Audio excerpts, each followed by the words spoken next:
이 동영상에서는 요한묵시록 1장 5절부터 8절에 대해 말씀드리려고 합니다.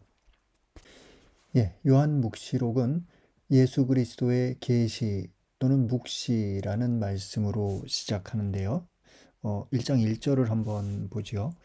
예수 그리스도의 계시, 하느님께서 머지않아 반드시 일어날 일들을 당신 종들에게 보여주시려고 그리스도에게 알리셨고, 그리스도께서 당신 천사를 보내시어 당신 종 요한에게 알려주신 계시입니다.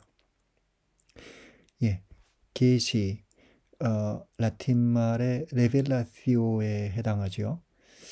그 라틴 말 레벨라티오는 그리스어 아포칼립시스에서 나왔습니다.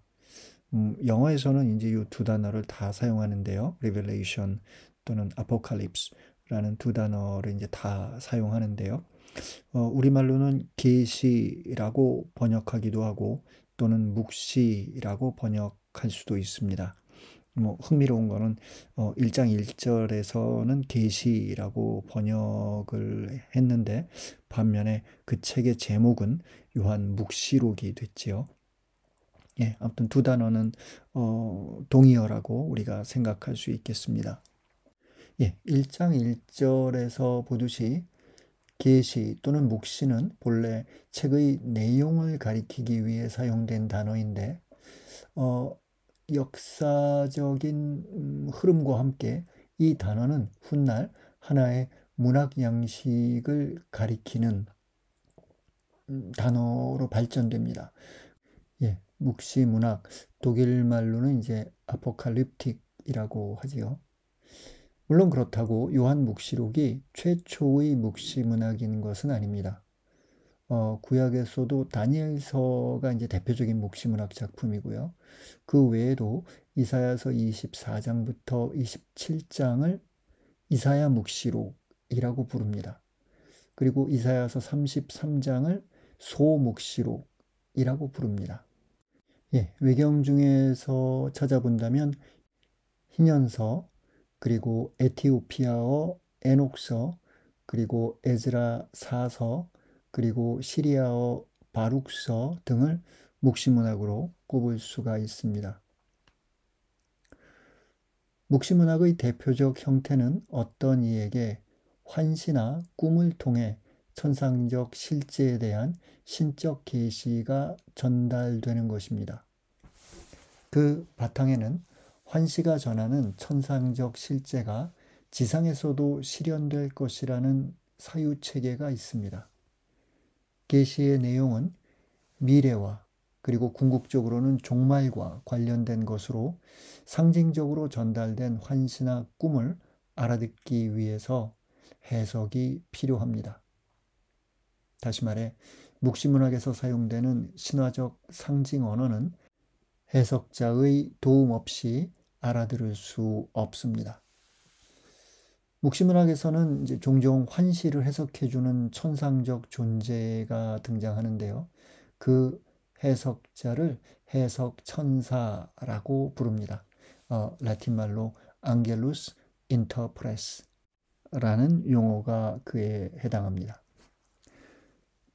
묵시문학 내에서 이제 시간적 정보가 주어지곤 하는데요. 그것을 그대로 받아들여서는 안 됩니다. 예를 들어 다니엘서는 네부칸네자르, 벨사차르, 퀴루스, 다리우스와 같은 임금들을 언급하지요. 하지만 오늘날 그 주석가들은 다니엘서의 역사적 시대를 셀리우코스의 안티오코스 4세 때로 봅니다. 이는 다니엘서를 쓴 이들 또는 읽는 이들을 제국의 탄압과 박해로부터 보호하기 위해서입니다. 같은 이유로 묵시문학은 차명을 사용하기도 합니다. 묵시문학의 상징적 언어 역시 이런 엄폐와 위장을 위한 것입니다. 신약 성경의 대표적인 묵시문학 요한 묵시록에서도 바빌론이라는 지명이 등장하는데 사실은 로마를 의미한다고 주석가들은 생각하지요. 묵시문학은 역사의 극단적인 전환 또는 단절을 꿈꿉니다. 묵시문학을 작성하고 전승시킨 이들은 현실 세계의 최종적 심판과 종말을 고대하며 새로운 구원의 시대가 시작될 것을 기원합니다. 그것은 그 집단이 처한 불행한 현실을 반영합니다. 그들은 종말을 견딘 의인들이 부활한 의인들과 함께 새로운 시대를 주도할 것이라 믿었습니다. 묵시록 1장 1절과 2절에서 저자는 이 책이 그리스도의 계시임을 밝힙니다. 하느님께서 그리스도에게 그리고 그리스도는 천사를 통해 요한에게 알린 계시인데 그 내용은 머지않아 일어날 일들에 관한 것입니다. 2절, 3절도 한번 같이 읽어보죠. 요한은 하느님의 말씀과 예수 그리스도의 증언, 곧 자기가 본 모든 것을 증언하였습니다. 이 예언의 말씀을 낭독하는 이와 그 말씀을 듣고 그 안에 기록된 것을 지키는 사람들은 행복합니다. 그때가 다가왔기 때문입니다.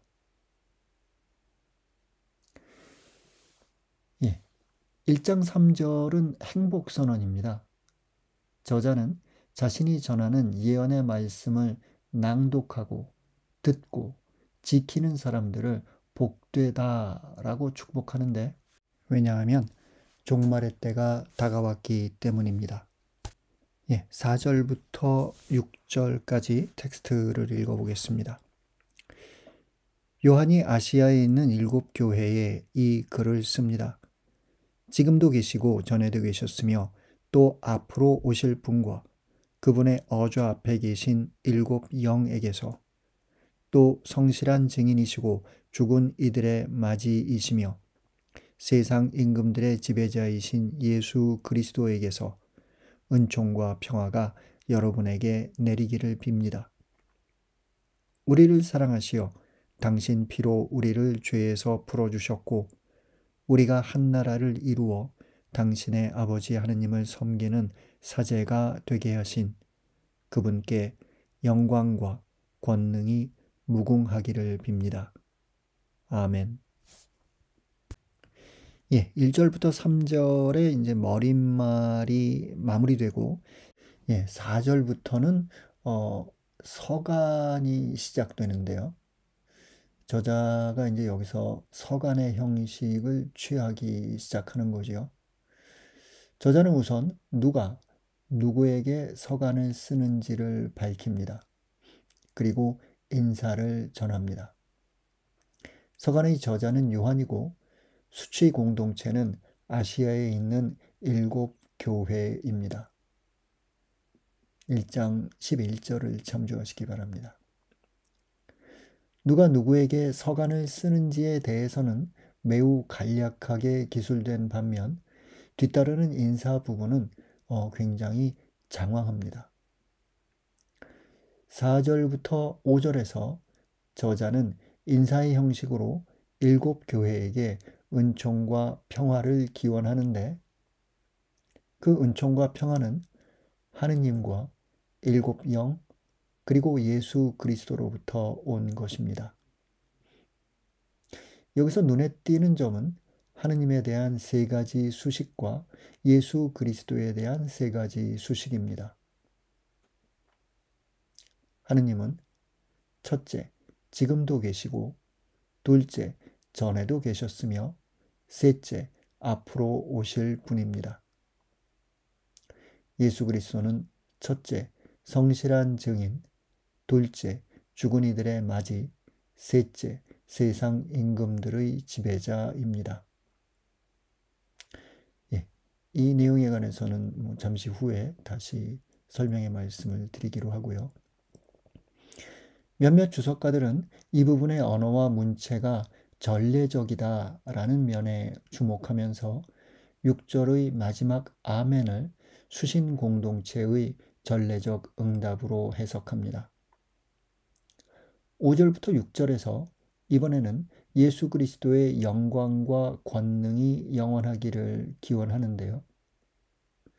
4절부터 5절에서는 여러분이라는 2인칭 복수가 나오는 반면 여기서는 우리라는 1인칭 복수가 등장합니다. 그리고 저자는 여기서 당신 피로 우리를 죄에서 풀어주셨고 우리가 사제가 되게 하신 예수 그리스도를 기억합니다. 예, 당신 피로 우리를 죄에서 풀어주셨고는 예수 그리스도를 통해 우리가 정화되었다라는 의미로 알아들을 수 있겠고요.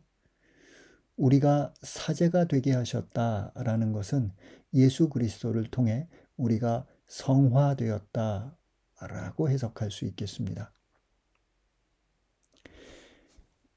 예, 텍스트를 이제 하나하나 좀 살펴보죠.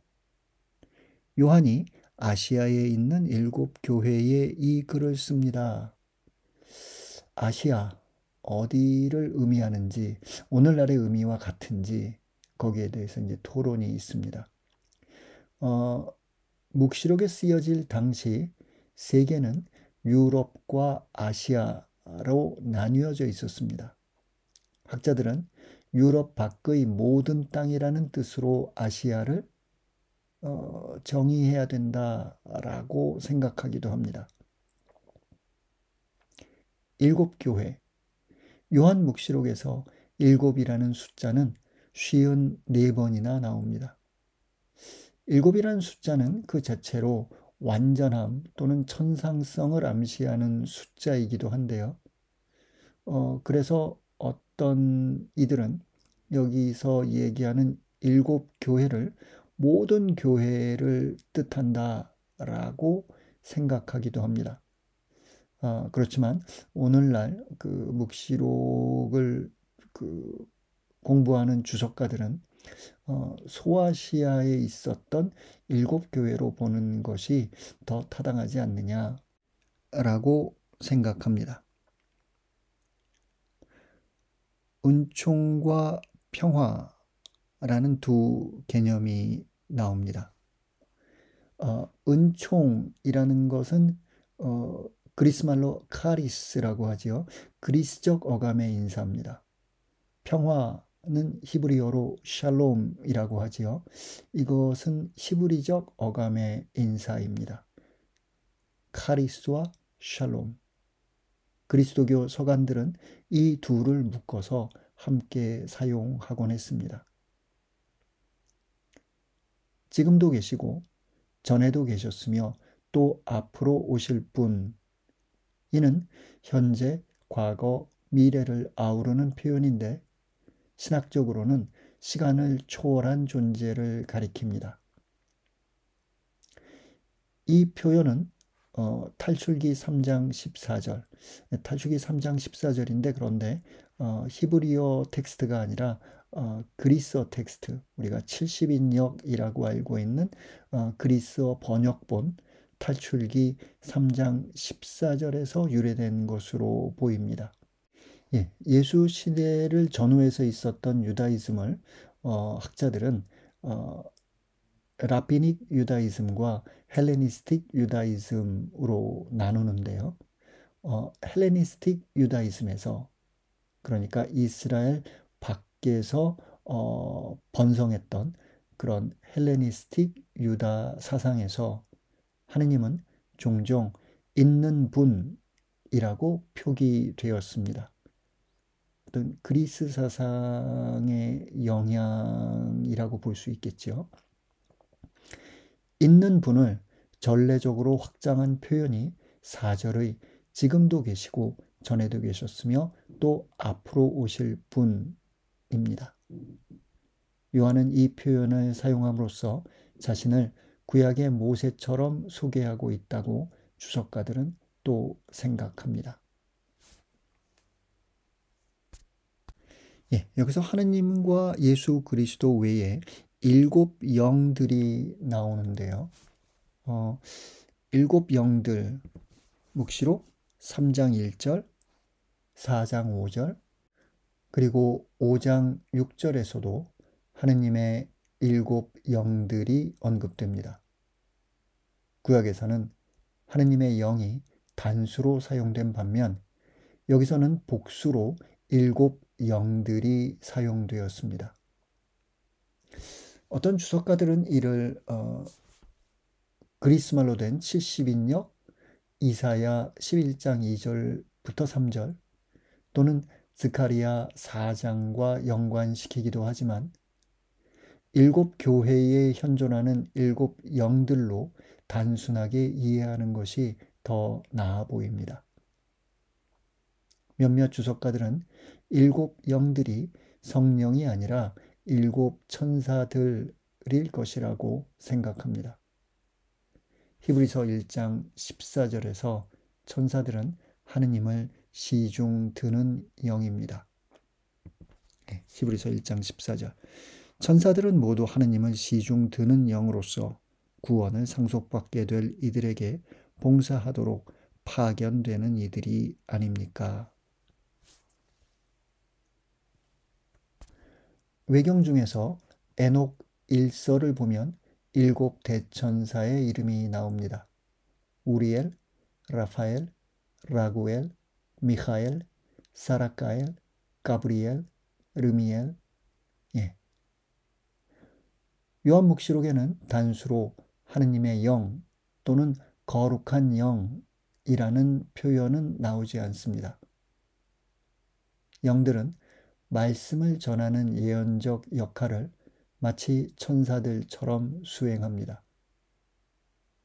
물론 요한복음 14장, 15장, 그리고 16장을 보면 성령이 또는 진리의 영이 가르치고 증언하고 이야기합니다.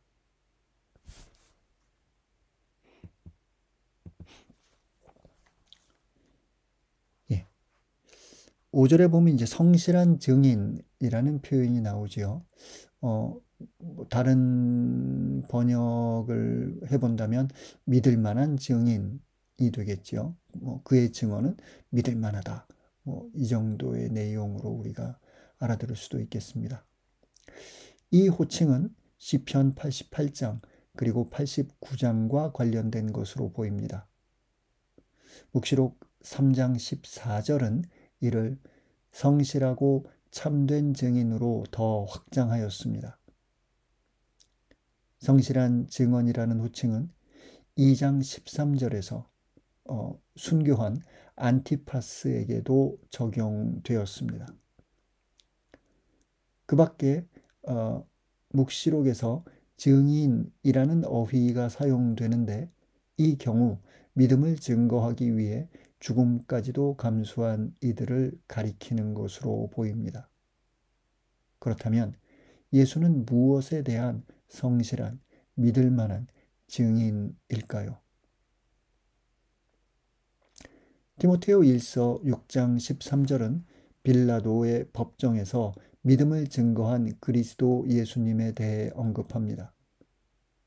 하지만 묵시록의 맥락에서 예수가 증거한 것은 그의 부활 그리고 현양에 관해서입니다. 죽은 이들의 맞이 그리고 세상 임금들의 지배자라는 호칭이 이를 뒷받침합니다. 죽은 이들의 맞이라는 호칭은 역설적입니다. 죽음과 탄생의 개념이 함께하는 이 호칭과 거의 일치하는 호칭이 콜로새서 1장 18절에 나옵니다. 묵시록의 문맥에서 본다면 죽은 이들의 맞이라는 호칭은 죽은 이들 가운데 처음으로 죽음을 이기고 부활한 이를 뜻할 것입니다. 그리고 그가 맞이라는 것은 뒤따르는 부활이 있을 것임을 암시합니다. 또한 맞이는 장자권과 계승권을 가진 존재입니다. 구약에서 이스라엘은 하느님의 맞이라고 불리기도 합니다. 골로새서 1장 15절에서 예수 그리스도는 모든 피조물의 맞이라고 로마서 8장 29절에서는 많은 형제 가운데 맞이라고 고백됩니다. 예, 죽은 이들의 맞이와 함께 세상 임금들의 지배자라는 호칭도 나오죠. 이 호칭은 묵시록에만 나옵니다. 묵시록에서 세상 임금들은 항상 부정적 존재입니다. 일반적 상황이라면 세상 임금들의 지배자는 로마 황제에게나 어울릴 법한 호칭이지만 묵시록은 이를 시온산 위의 어린 양, 그리고 흰 말을 탄 성실하고 참된 분에게 부여합니다. 묵시록 14장 1절 그리고 19장 11절을 참조하시기 바랍니다. 묵시록 17장 14절과 19장 16절은 이와 유사한 임금들의 임금이라는 호칭을 사용합니다. 우리를 사랑하시어 당신 피로 우리를 죄에서 풀어주셨고 우리가 한나를 이루어 당신의 아버지 하느님을 섬기는 사자가 되게 하신 그분께 영광과 권능이 무궁하기를 빕니다. 아멘. 예, 이는 예수 그리스도를 향한 영광송입니다. 따라서 전례적이죠. 영광송은 예수 구원의 동기와 행위에 대한 묘사로 시작합니다. 이는 신약에서 종종 보여주는 현상입니다. 예수 죽음의 동기로서 사랑에 대해 언급하는 것은 또한 요한계문헌의 특징이라고 할 수 있겠습니다. 죄에서 풀어주다 라는 표현은 신약에서 여기에서만 나옵니다. 마치 사슬에 묶인 누군가를 풀어주는 장면을 떠올리게 하는데요. 따라서 예수 그리스도의 피로 우리가 죄의 구속으로부터 해방되었다라고 이 대목을 알아들을 수 있겠습니다. 뒤따르는 내용을 직역한다면 그는 우리를 나라로 하느님 그의 아버지를 위한 사제들로 만들었다 입니다. 탈출기 19장 6절에서 야훼는 모세에게 이렇게 말합니다. 그리고 너희는 나에게 사제들의 나라가 되고 거룩한 민족이 될 것이다.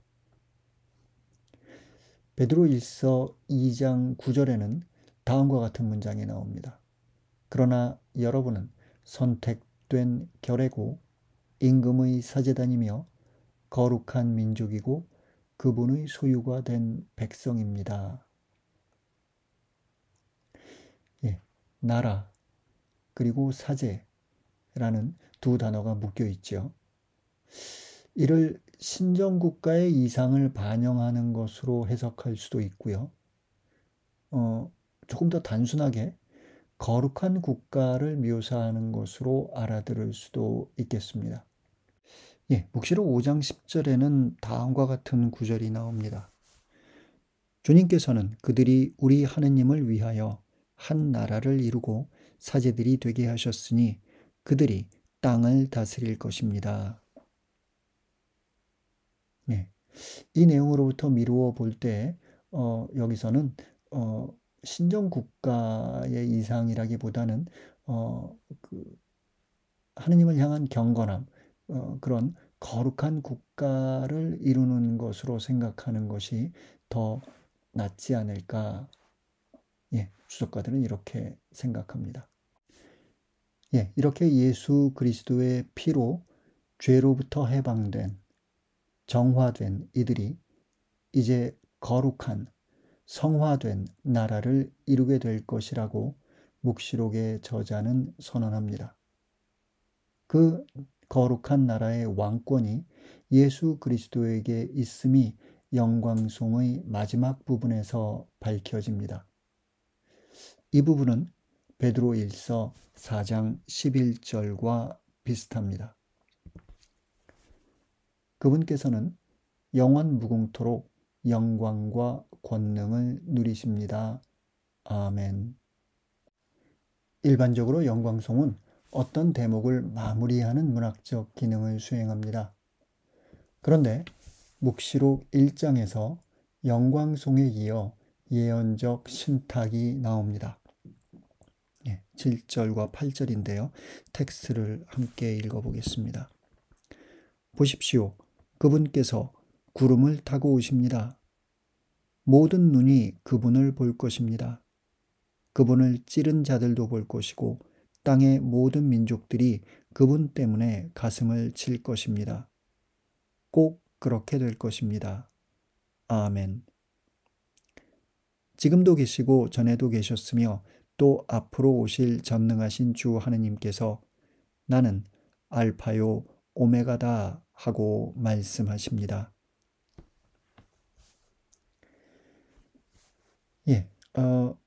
7절과 8절 하나의 신탁이라고 보기는 어렵습니다.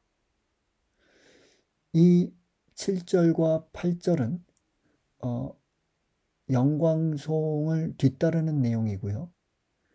그리고 1장 9절부터 이제 3장 22절을 부르심이라는 주제로 주석가들이 묻고 있는데요.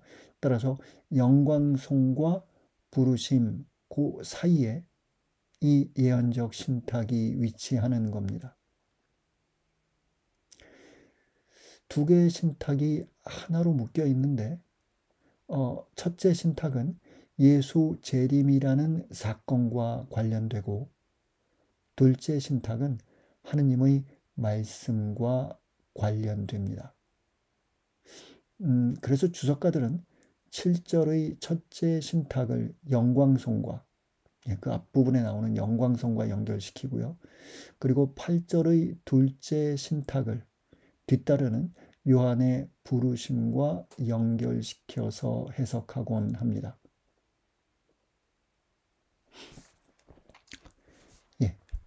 7절의 시작 부분을 직역하면 보라, 그는 오고 있다.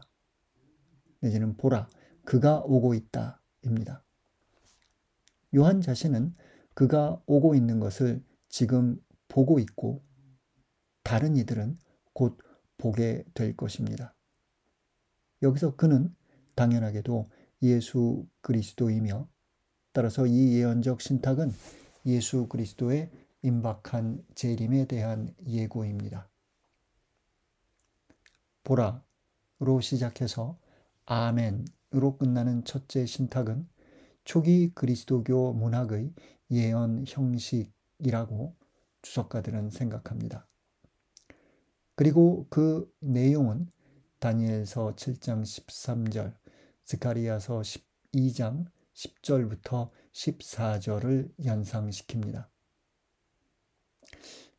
비슷한 경우가 마테오 24장 30절에서도 발견되는데요. 다음의 내용이죠. 그때 하늘에 사람의 아들의 표징이 나타날 것이다. 그러면 세상 모든 민족들이 가슴을 치면서 사람의 아들이 큰 권능과 영광을 떨치며 하늘의 구름을 타고 오는 것을 볼 것이다. 디다케 16장 또는 트리포와의 대화 14장 등에서도 유사한 조합이 발견됩니다.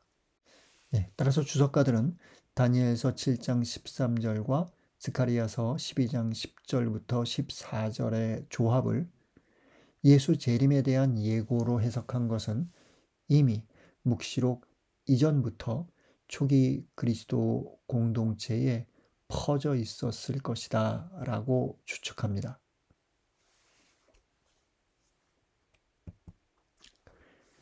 7절을 시작하는 보라는 진정코 또는 분명히 라는 의미로 알아들을 수 있습니다. 보라라는 환호성과 함께 독자의 주의를 집중시킨 묵시록 저자는 예수의 오고 있음을 전하는데 묵시록 마지막 부분인 22장 7절, 22장 12절에서는 보라, 내가 금방 온다 라는 예수 말씀이 나옵니다. 구름을 타고 라고 성경이 번역한 그리스어 본문을 직역하면 구름과 함께입니다. 성경에서 천상적 존재가 지상으로 내려올 때 그는 구름과 함께 또는 구름 위에서 오는데 마테오복음 24장 30절 그리고 26장 64절에서는 예수 역시 그런 모습을 보여줍니다. 모든 눈이 그를 볼 것이다 라는 표현은 예수 재림의 보편성을 뜻합니다. 그것은 특정한 몇몇 이들에게 감추어지지 않고 그리스도인이든 그렇지 않든 온 세상이 보게 될 실제가 될 것입니다.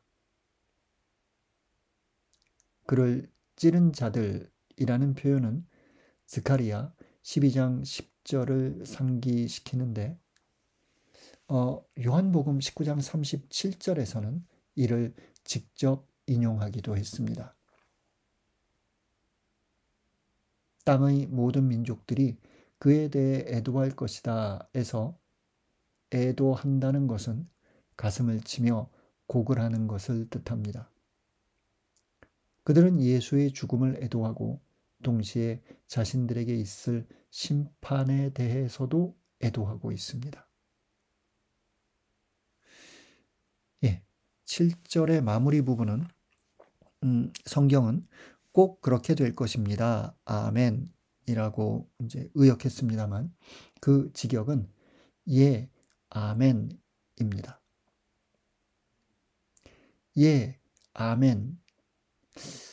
이런 표현은 신약에서 여기에서만 나옵니다. 예와 아멘은 각각 앞선 내용을 긍정하는 강조적 감탄사인데 여기서는 중복하여 사용된 것이지요.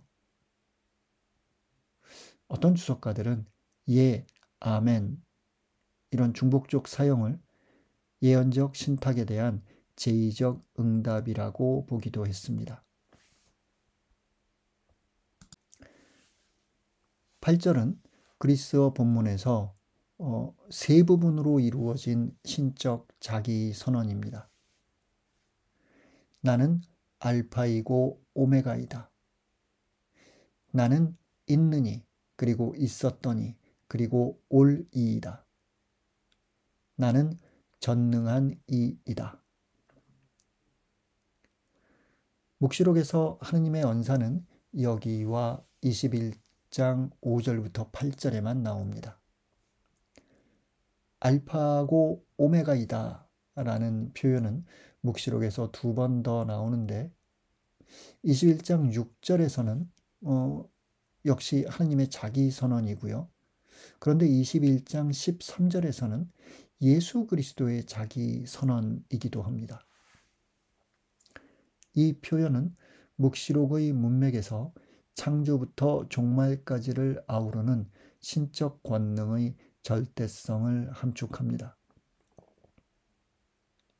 알파는 그리스어 철자의 첫째 글자이고 오메가는 마지막 글자입니다. 그리고 알파와 오메가는 둘 다 모음입니다. 한 가지 재미있는 것은요. 고대 이집트에서 7 모음으로 신적 명칭을 사용하기도 했는데요. 때로 첫째 모음인 알파와 마지막 모음인 오메가로 그 7 모음으로 된 신적 명칭을 축약하기도 했습니다. 따라서 몇몇 주석가들은 나는 알파이고 오메가이다 라는 신적 자기 선언이 이집트에서 유래된 것으로 보면서 이를 야훼라는 신명과 연결시키기도 합니다. 8절을 마무리하는 전능한 이는 주 하느님을 수식합니다. 묵시록에서 모두 9번 나오는 이 표현은 70인역에서 170번이나 사용되었는데요. 대부분 히브리어 야훼 서바옷 또는 엘 샤다이를 그리스어로 번역할 경우에 이 표현을 사용하였습니다. 묵시록의 저자는 이렇게 영광송과 예언적 신탁으로 자신의 작품의 서두를 열므로써 앞으로 언급하게 될 세속적 권력과 악의 세력을 압도하는 하느님과 그리스도의 권능을 소개합니다. 또한 예수 그리스도의 임박한 재림과 곧 시작될 그의 왕권에 대해 장엄하게 선포합니다.